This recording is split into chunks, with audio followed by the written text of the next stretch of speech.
Hi, everyone. Judge Andrew Napolitano here for Judging Freedom. Today is Wednesday, October 1st, 2025. Phil Giraldi will be here with us in just a moment on Netanyahu tricks Trump yet again. But first, this. Why do so many financial experts call silver the most undervalued asset today? Because silver is essential to the future. From solar tech and electric vehicles to the explosive growth of artificial intelligence, demand is rising fast, and yet silver is still trading at a bargain. With billions pouring into AI, silver prices have only one place to go: up. Robert Kiyosaki, the author of Rich Dad, Poor Dad, says silver may be the most overlooked opportunity on the market and could double or triple by 2026. I believe in hard assets like this bar of silver. You can hold it in your hand or put it in your 401k or IRA. That's why I urge you to call my friends at Lear Capital and get their free report, The AI Revolution, and see why silver prices are set to soar. Call 800-511-4620, 800-511-4620, or go to LearJudgeNap.com. Don't wait. The government can print dollars, but it can't print silver. Phil Giraldi, welcome here, my dear friend, and so happy that you're with us. Before we get to Trump's flawed Gaza plan and Netanyahu undermining it as soon as he landed in Jerusalem, I want to talk to you about these horrible preening speeches that were given to 800 admirals and generals yesterday, during the course of which the Secretary of Defense calls himself the Secretary of War, but will go by Congress's nomenclature, not his and the president's. The Secretary of Defense told them that they were fat, and he told them that, in other words, we don't need the Geneva Conventions anymore. We're not going to play by rules. The president said, I think the troops should do some training for the lethality in American cities. Right. I mean, you almost can't make this up. It was so bad, so bad. But what are your thoughts? Well, I thought that we had a week starting with the United Nations speeches, and then going on from there and ending up in Quantico, and that was the craziest aspect of all of it. And there was crazy stuff all the way through the week on the part of our government and its appointed officials. But this was the nuttiest part, because basically he was saying that the military should become a whole lot more warlike and war-loving, and should be trained specifically, not just at Fort Dix or any place like that, but also in our cities, where they would be able to use and empowered to use whatever means necessary to create a crime-free environment. And this is what they were kind of shooting for. And this is a frightening thought. Turning the military loose on the cities. The military, by and large, you and I have been through military training. It has nothing to do with law enforcement. Correct. Many of the people arrested by the military in Los Angeles 2 months ago had to be set free because they didn't know how to arrest. They didn't know how to issue Miranda warnings. They didn't know how to preserve evidence. And in fairness to them, they're not trained to do this. Yeah, and it's just incredible that people at the top of our government should even be so ignorant of the reality of our Constitution and of our system of laws and order, that they should even be able to come out with this kind of stuff. But they did, and to their credit, the 800 admirals and generals who were sitting there subjected to this basically sat there, and they sat on their hands and were shifting their eyes at each other, wondering what exactly this was all about. And at the end of it, Trump actually, of course, as I'm sure you know, asked them to applaud him, which of Right. course they did not do. Right. And I give them full credit for this. Whether they did look like a band of fatties to me, but this is something that's being trotted out as a form of propaganda to get this kind of concept going. And this was totally frightening, totally idiotic, and God knows where this is going to go from here unless somebody begins to step in and say, look, this is just not acceptable. This should not be allowed in our system of government, in our system of due process when people are accused of something. These people in the cities that are subjected to military force may not necessarily have done anything. Chris, play the new version of the Secretary of Defense talking about exercise.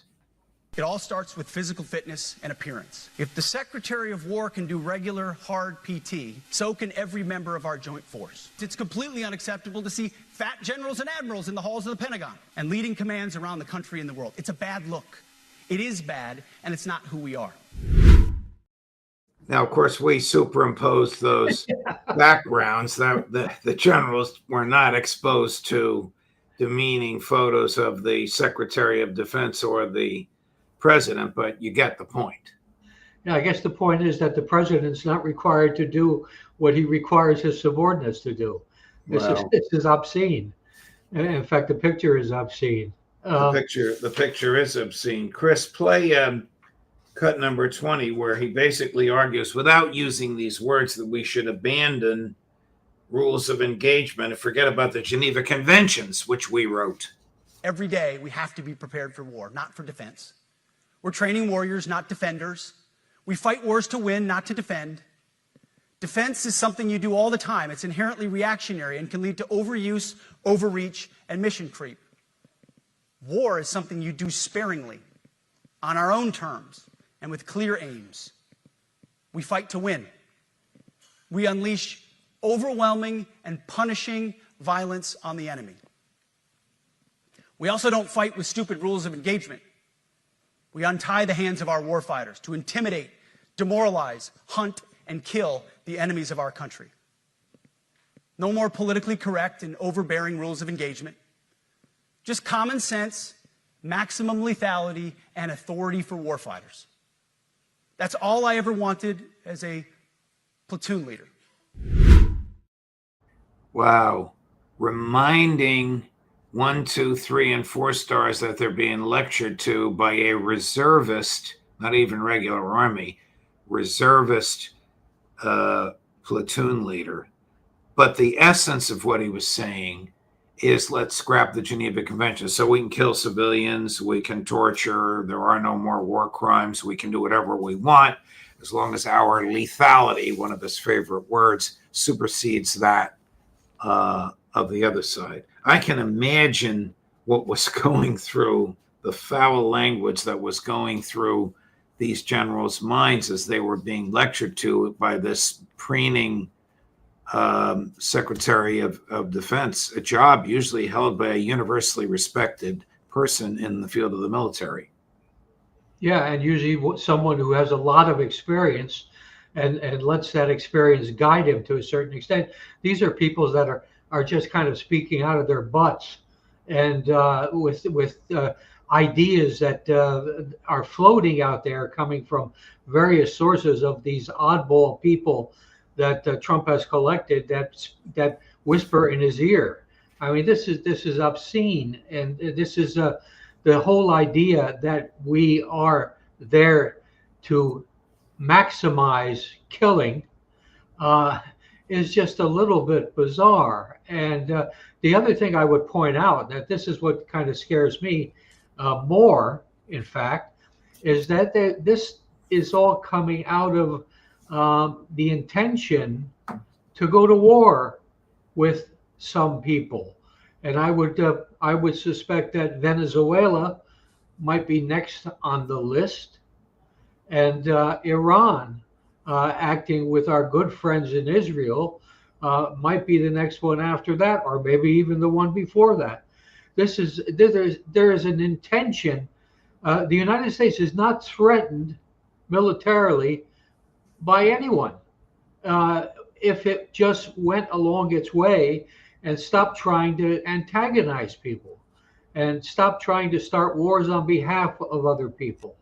And rather than go through that and have the United States respected and American people benefiting from the lack of a need to spend $1 trillion on a war machine, we have to be creating our own war situations. Iran doesn't threaten the United States, and Venezuela doesn't threaten the United States. But this is well, the kind of stuff I think is getting cranked up. Yes. Yeah. Here's this is really dangerous, what Trump said. Listen to this. Chris, number 19. San Francisco, Chicago, New York, Los Angeles. They're very unsafe places, and we're going to straighten them out one by one.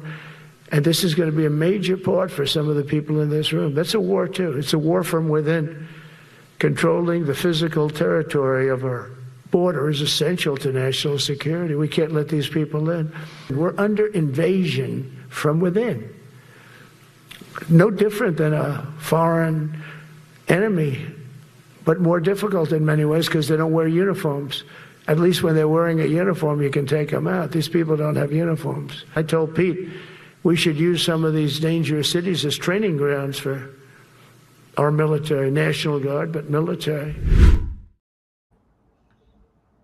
Well, I mean, this is very scary if he views ordinary criminal activity in inner cities as the legal equivalent of war, thereby allowing him to kill people. I wonder if he thinks he can kill people in America that his people see sitting committing crime, just as he murdered people on the high seas because he thought they might be engaged in criminal activity once they reach the United States. Bad stuff. well, once you get engulfed in that kind of logic, where you're thinking that we're being invaded, there's an enemy inside, and we're not just talking about, clearly not small numbers, we're talking about a war situation, which means lots of enemies out there. And Trump, of course, also said that in a sense the gloves are off on this, that we will use the resources of the military to oppose these people. And that, to me, I went through basic training. That means shooting, being armed, shooting people, as you're trained to do when you're going into a real war situation against a foreign country which actually threatens you, or you go to war with for good reasons. I'd like to see what the good reasons would be, but good reasons. This is turning the military loose onto the civilian population in this country based on a bunch of, I think, phony premises. One more before we jump to Trump and Netanyahu. One of the people that Secretary Hegseth personally attacked is the recently retired chair of the Joint Chiefs, General Milley. Yeah. Here he is, whatever you think of him, at his finest hour. Chris? The new compass heading is clear. Out with the Shirellis, the McKenzies, and the Millies, and in with the Stockdales, the Schwarzkopfs, and the Pattons. You see, we in uniform are unique. We are unique among the world's armies. We are unique among the world's militaries. We don't take an oath to a country. We don't take an oath to a tribe. We don't take an oath to a religion. We don't take an oath to a king or a queen or to a tyrant or a dictator. And we don't take an oath to a wannabe dictator. We don't take an oath to an individual. We take an oath to the Constitution, and we take an oath to the idea that is America, and we're willing to die to protect it. Every soldier, sailor, airman, Marine, Guardian, and Coast Guardsman, each of us commits our very life to protect and defend that document, regardless of personal price, and we are not easily intimidated. You took that oath. I took that oath. It's not to a person or a president or a king or even an ideology. It's to a piece of paper and the values that underlie it. Yeah, and it was the right thing, and it was the good thing about this country. And I can't remember going through basic training and being in the Army then for 3 years after that, where anyone was coming out with the stuff that Hegseth is coming out with, or that President Trump is coming out with. This is sheer, neocon type policy to create a dominance in the world, to enable the United States and quote friends and allies like Israel to get away with murder. And this is enough of this. I ended up this week and I sat down. I said, "My God, this was possibly the most bizarre week we've ever experienced in years, in maybe forever." And Yeah. everything running from the UN meeting all the way through that week, and the meetings with Netanyahu, and the shifting around on this 20-point plan for Gaza, which has turned out to be basically a death warrant for the Gazans. Come on, this is not what we need, not what we expect from our country. And it's time for the American people to do what you and I and many of the people on your program have been doing, really start shouting out loud about how wrong this all is. I guess you're not surprised that as soon as he landed in Tel Aviv, speaking in Hebrew, not in English, and to a reporter and not on national television, the reporter's cell phone, Prime Minister Netanyahu repudiated two of the critical parts of Trump's plan. This is within hours of him standing next to Trump on national television in the Oval Office saying he supported it. Those repudiations, we'll play it for you in a minute, but those repudiations are that the IDF, which under the Witkoff plan is supposed to withdraw out of Gaza, will not leave, and that there will never be a Palestinian state, even though the plan calls for one in 5 years. I don't believe the Witkoff plan at all, but this shows you the character, as if we needed more demonstration of Netanyahu. Chris, do you have that clip? Instead of Hamas isolating us, we turned the tables and isolated Hamas. Now the whole world, including the Arab and Muslim world, is pressuring Hamas to accept the conditions we set together with President Trump to release all our hostages, both the living and the fallen. While the IDF remains in most of the Gaza Strip, who would have believed this? After all, everyone kept saying you have to accept Hamas's terms to withdraw everyone. The IDF needs to withdraw, and Hamas can recover and also rehabilitate the Strip. No way, that's not happening. On the contrary. And President Trump added that if Hamas refuses, he will give Israel full backing to complete the military operation to eliminate it.